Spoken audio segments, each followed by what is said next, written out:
कवि सम्मेलन देख देख के घर की शीला देवी को शेरो शायरी का बुखार चढ़ गया था। अब वो सीधे मुंह किसी को जवाब ही नहीं देती थी। उनके पति और उनका बेटा तो काम करने घर से बाहर चले जाते थे और उनकी शायरी झेलनी पड़ती थी बहू रेणु को। अब सास बोलती नहीं, अर्ज करती थी, संदूक पे रखी संदूक, संदूक में रखे झुमके, बहू झुमके निकाल के दे मेरे, कहाँ लगा रही है ठुमके। माँ जी, झुमके तो आपके निकाल दूंगी मैं, लेकिन आपके दिमाग से ये शायरी का भूत कैसे निकलेगा? छोटे लोग नहीं समझेंगे, शायरी है शौक बड़ा, तू अपने काम से काम रख, मेरे काम में मत टांग अड़ा। शौक अलग बात है, लेकिन हर चीज में अपना शौक डाल देने से जग हंसाई हो सकती है सासू माँ। अरे मैं हूँ एक नंबर कलाकार, कोई ऐसी वैसी बला नहीं, तुम घर के कामों में उलझी, समझोगी मेरी कला नहीं। ठीक है माँ जी, आप नहीं समझती तो कोई बात नहीं, लाओ मैं आपके झुमके ही निकाल कर दे देती हूँ। बहू सास के झुमके निकाल कर देती है और वहां से चली जाती है। शाम को बहू अपने पति से शिकायत करती है, सुनिए जी, आप माँ को कुछ समझाते क्यों नहीं? अरे क्या समझाना है माँ को? अरे अपनी शायरी थोड़ी कम करे ना। अरे तुमको उनकी शायरी से क्या दिक्कत है?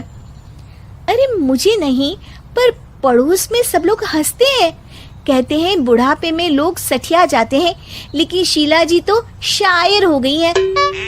अरे लोगों का काम है कहना, लोगों की बातों का क्या टेंशन लेना। अरे वाह, मैंने भी शेर कह दिया, वाह वाह वाह वाह। देख लो, तुमसे किसी ने कहा नहीं और तुम्हारे सामने कोई माँ की बुराई नहीं करता तो तुमको फर्क नहीं पड़ रहा। अरे तुम खामखा की बात का बतंगड़ बना रही हो। चलो चाय बना कर ले आओ मेरे लिए, साथ पियेंगे, कोई ढंग की बातें करेंगे। रेणु चाय बनाने लगती है। पहले वो अपने पति को चाय देती है, फिर सास को और आखिर में अपने ससुर को। लेकिन वो देखती है कि ससुर जी कुछ परेशान से हैं। क्या हुआ ससुर जी, कोई बात हो गई है क्या? अरे तेरी सास बात बात पे शायरी करती है। कल मैंने पूछा कि खाना खाया तो तेरी सास ने क्या जवाब दिया पता है? अरे गलती की और आरोपी ने कोड़े खा लिए फटाफट, खाना तो नहीं पर पकोड़े खा लिए झटाझट। अब बता क्या जवाब दूं इस बात का? वो तो सभी से शायरी में ही बात कर रही हैं, मुझे भी समझ में नहीं आता कि क्या करूं मैं। बेटा उसको उसी की भाषा में जवाब देना पड़ेगा।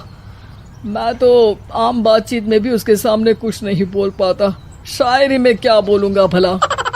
ससुर ने जैसे ही कहा कि उसको उसी की भाषा में जवाब देना पड़ेगा, बहू को ये बात जच गई। अगले ही दिन वो शायरी की कुछ किताबें लेकर आई और शायरी की प्रैक्टिस करने लगी ताकि सास को उन्हीं की भाषा में जवाब दे सके। उसने दिन रात एक कर दिए। एक दिन सब साथ में बैठकर टीवी देख रहे थे, तभी रेणु सबके लिए बिरयानी बनाकर लाती है, लेकिन सास को बिरयानी भाती नहीं। कौवा करता काऊ काऊ, चिड़िया बोलती ची ची, इतना खराब बिरयानी बनाई है कि मुंह से निकले छी छी।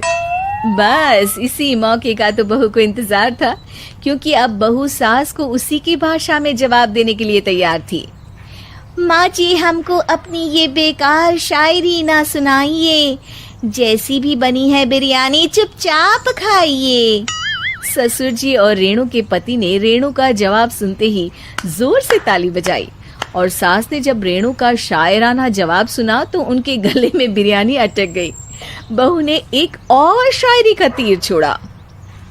शायरी में बहू के सामने सास हो जाएगी ढेर, क्योंकि सास मारेंगी एक शेर तो बहू मारेगी 1.25 शेर। सास को छोड़ के सब वाह वाह करने लगते हैं। आज पहली बार सास को नहले पे दहला मिला था और रेणु ने सास का मुंह चुप करा दिया था। अगले दिन रेणु का पति उससे कहता है, अरे वाह, तुमने तो माँ की बोलती बंद कर दी, मजा आ गया। अब मेरे लिए कुछ बना दो, खाकर मैं काम पर चला जाऊं। शायरी ही है मेरा जीवन, वही करूंगी जी भर के। नौकरानी रख लो कोई, काम नहीं करूंगी मैं घर के। अरे तुम क्या माँ जैसी हरकतें करने लगी, सीधे सीधे बात करो ना। हो गई कल शायरी, रोज थोड़ी ना करोगी।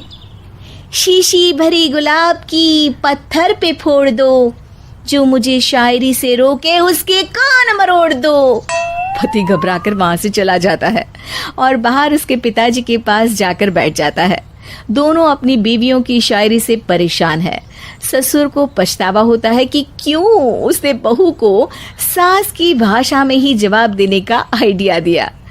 अब तो घर में दो दो शायर हैं।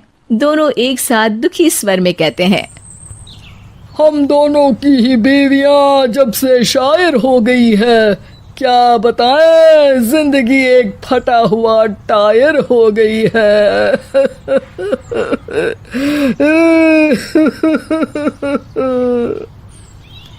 हम दोनों की ही बीवियां जब से शायर हो गई है, क्या बताए जिंदगी एक फटा हुआ टायर हो गई है।